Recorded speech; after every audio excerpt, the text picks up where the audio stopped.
Quand un problème survient, souvent on fait appel à l'expert parce qu'on a un problème technique. Ou alors si on se dit finalement pour les problèmes de manière générale ce n'est pas technique mais nous avons besoin d'avoir la méthode, eh bien on fait appel à des équipes de consultants qui viennent, qui organisent des ateliers et qui permettent de trouver des solutions qui ne font pas nécessairement appel à un expert parce qu'elles ne sont pas uniquement techniques mais qui ont pu être facilitées par les consultants. Alors en tant que consultant moi-même, je ne vais pas aller complètement à l'encontre de cette approche, mais j'aimerais quand même poser une question importante qui est: qui avait l'idée de la solution? Était-ce le consultant ou alors était-ce quelqu'un sur le terrain qui passe ses journées au contact des problèmes? Est-ce que la solution finalement venait du consultant ou alors est-ce qu'elle venait de vos ouvriers, de vos opérateurs, de vos employés? C'est bien le sujet dont j'aimerais vous parler aujourd'hui. Vous voulez des équipes fières et autonomes, des marges sécurisées, l'amélioration continue enclenchée? Bienvenue, c'est ce que va vous apporter l'Académie Vitismo.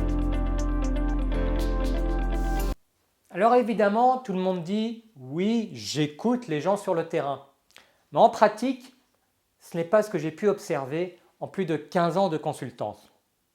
Plutôt que de vous expliquer de manière très synthétique, très formelle, pourquoi il faudrait plus écouter les gens sur le terrain, etc., etc., je vais juste vous raconter quelques anecdotes que malheureusement j'ai vécues plusieurs fois. Alors il y en a une en particulier, on rappelle très bien, nous avions été appelés, j'étais encore relativement jeune consultant, pour aller aider une société, on va dire, dans les industries lourdes. Vous savez, tout ce qui est aciérie et ce genre de société très lourde, à optimiser le fonctionnement de l'une de leurs batteries. Sans rentrer dans les détails, disons qu'ils se trouvaient dans une situation où le coût de production de la tonne devenait si élevé qu'ils étaient en réflexion pour fermer complètement le site.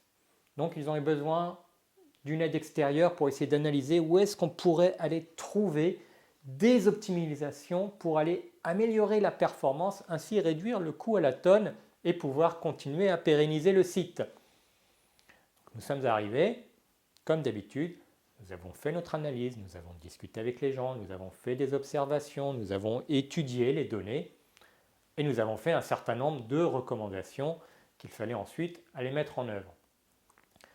Alors ce qui est intéressant, c'est que les recommandations ont paru très pertinentes à l'ensemble de la direction et des cadres. Effectivement, ah oui, ça c'est intéressant, ça effectivement il faudrait faire ça, oui on pourrait modifier la séquence ici. Pour tout cela, ils étaient très contents du travail de ces consultants extrêmement intelligents, extrêmement bien payés qui leur avaient donné les solutions. L'intéressant, c'est qu'à cette occasion, je leur ai aussi sorti un petit livret qui présentait un certain nombre de solutions. Il se trouve que dans ce petit livret, les solutions étaient très similaires à celles que nous proposions.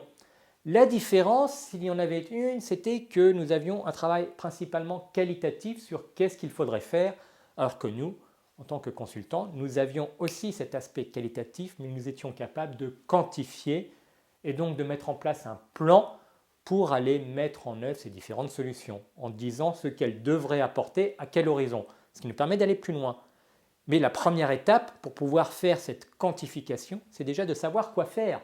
Et ce petit livret, qui avait l'ensemble des solutions que nous suggérions, qui avait identifié l'ensemble des problèmes et donc permettait de savoir qu'est-ce qu'il fallait faire pour éliminer ces problèmes, mais il venait de l'un des ouvriers qui travaillait sur cette batterie.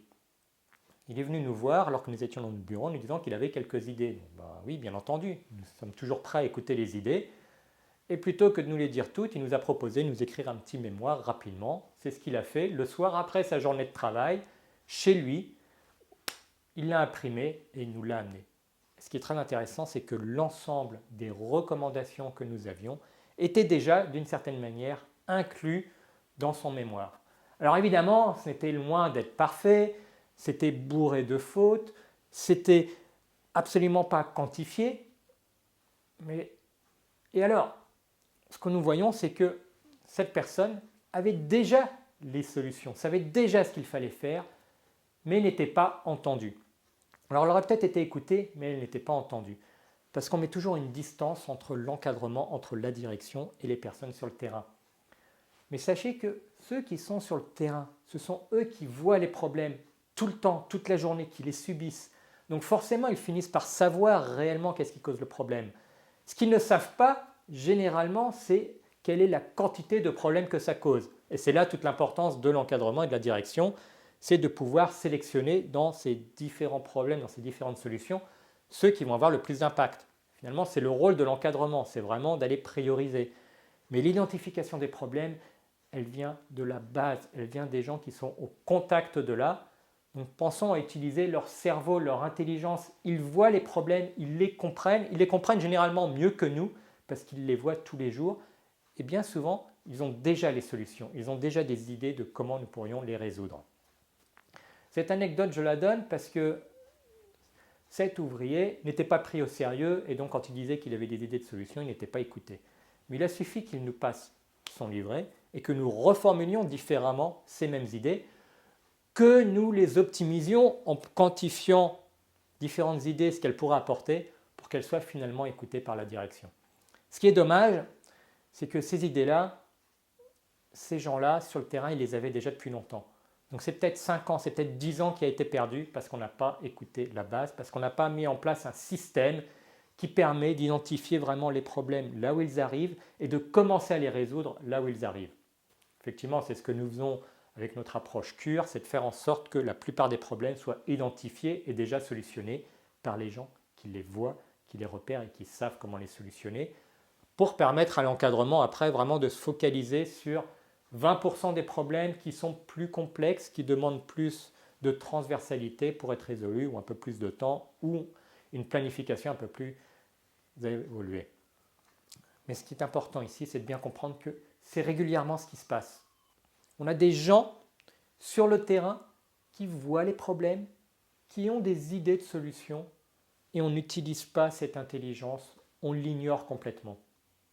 Alors j'ai même vu le cas dans différentes usines, en particulier en Europe centrale, où le directeur de l'usine ne voulait même pas les discuter avec les ouvriers en disant « Là, cet opérateur, il est fait pour être à sa machine et pour appliquer ce qu'on lui dit. C'est un exécutant. » Bon, inutile de vous dire que si nous étions présents dans cette usine, c'est parce qu'elle avait quand même de nombreuses difficultés, qu'elle n'était plus capable de fournir ce qu'elle devait fournir à son client, qu'elle avait de gros problèmes de qualité. Et l'une des raisons, c'est qu'on a laissé les problèmes s'accumuler, on les voyait trop tard parce qu'elles revenaient avec des réclamations clients. Et en fait, on aurait pu éviter tout cela en écoutant les gens sur le terrain.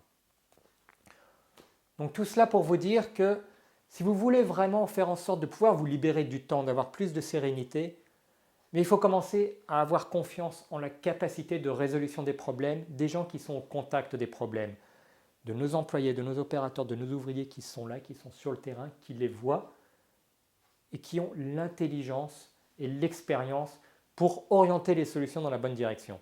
Évidemment, il faut un système. Il faut un système pour que cela se fasse de la bonne manière, pour qu'on sache identifier les problèmes à escalader rapidement parce qu'ils sont plus complexes à résoudre et qu'ils demandent une collaboration plus large. Et ça demande d'avoir un système pour être capable d'évaluer l'efficacité des solutions, pour ne pas simplement faire de la devinette et voir si ça marche ou pas. C'est ce système, donc c'est en l'occurrence Cure dont je vous ai déjà parlé, mais c'est un système qui fait en sorte que nous nous concentrons sur les problèmes les plus complexes pour les coordonner, pas pour les résoudre, mais pour coordonner leur résolution, et nous assurons que l'ensemble des personnes de l'entreprise participent à la résolution des problèmes. Parce que réellement, le plus grand potentiel, il est à la base. Il est avec les gens qui vivent les problèmes tous les jours et qui ont les meilleures idées pour savoir comment les résoudre.